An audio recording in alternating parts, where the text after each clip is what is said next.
Hello hi బాగున్నారా? ఈరోజు టమాటా దోశ వేస్తున్నాను. టమాటాలు ఒక 7-8 టమాటాలు తీసుకున్నాను, ఎర్రగా ఉండేవి. అవి కట్ చేసి మిక్సీ వేస్తున్నాను అనమాట. అది దోసపిండి, కొంచెం దోసపిండి పక్కన పెట్టుకొని ఈ టమాటాలు అంటే పులుగు ముందరే వేసేసుకోవచ్చు. టమాటా పులుపు ఉంటుంది కాబట్టి. చూసారా, దోసపిండి సాల్ట్ వేసి మిక్స్ చేసి అక్కడ పెట్టాను. రోజు ప్లెయిన్ దోశ వేస్తే బోర్ కదా, అందుకని ఈ టమాటా మిక్స్ చేసేసి దాంట్లో కలిపేస్తున్నాను. చాలా బాగున్నాయి, చాలా టేస్టీగా వచ్చాయి. నెక్స్ట్ ఇది మా అన్న చెప్పారనమాట, టమాటా దోశ వేసి పెట్టి పిల్లలు తింటారు మంచిగా.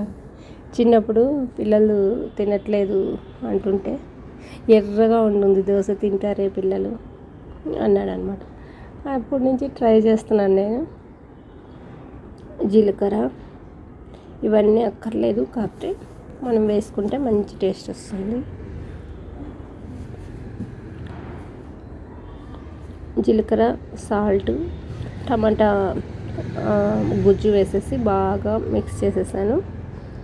ఇప్పుడు మనం దోశ వేసేసుకుందాం. కొంచెం ధనియా పొడి కూడా వేసాను అనమాట. ఇప్పుడు స్టవ్ ఆన్ చేశాను.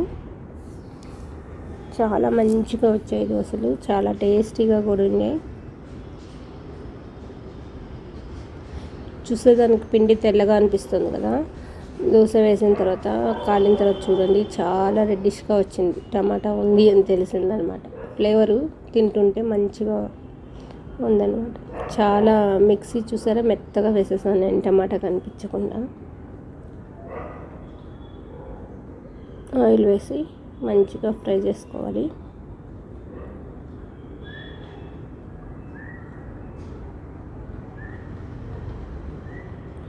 ఓకేనా, చూసారా ఎంత రెడ్డిష్గా వచ్చిందో, క్రిస్పీగా కూడా వచ్చింది.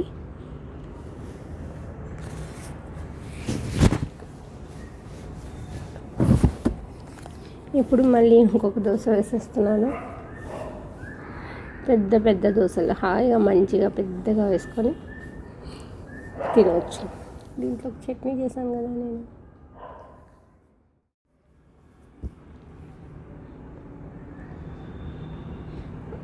కొన్ని మెత్తగా, కొన్ని క్రిస్పీగా, కొన్ని అట్లా వేసాను. ఎవరికి ఎలా కావాలో అలా దోశలు. చూసారా ఎంతో రెడ్డిష్గా, ఎంత బాగుందో టేస్ట్. ఫస్ట్ నేను తినేసాను అనమాట, తర్వాత పిల్లలకి వేసిస్తున్నాను. చూసారా ఎంతో టేస్టీకరమైన టమాటా దోశ రెడీ అయిపోయింది. మీరు ఇలా ట్రై చేసి చూడండి. ఎప్పుడు ఒకే విధమైన దోశలు కాకుండా, అంటే ఆల్రెడీ దోసపిండి ఉంటుంది కాబట్టి ఒక నైట్ డిన్నర్ కింద ఇట్లా వేసుకుంటే బాగుంటుంది, మంచిగా ఉంటుంది. కాబట్టి అందరికీ వేసి ఇచ్చేసాను. మీరు కూడా ట్రై చేసి చూడండి. లైక్ చేయండి, షేర్ చేయండి, సబ్స్క్రైబ్ చేయండి. Thank you, bye. చాలా బాగా వచ్చాయి అన్నమాట. చూసారా రౌండ్గా ఎంత బాగా వచ్చాయో. అంటే దోశ పిండే కాబట్టి మనకు మంచిగా వచ్చాయి. కాకపోతే టమాటా గుజ్జు వేసాము దీంట్లో.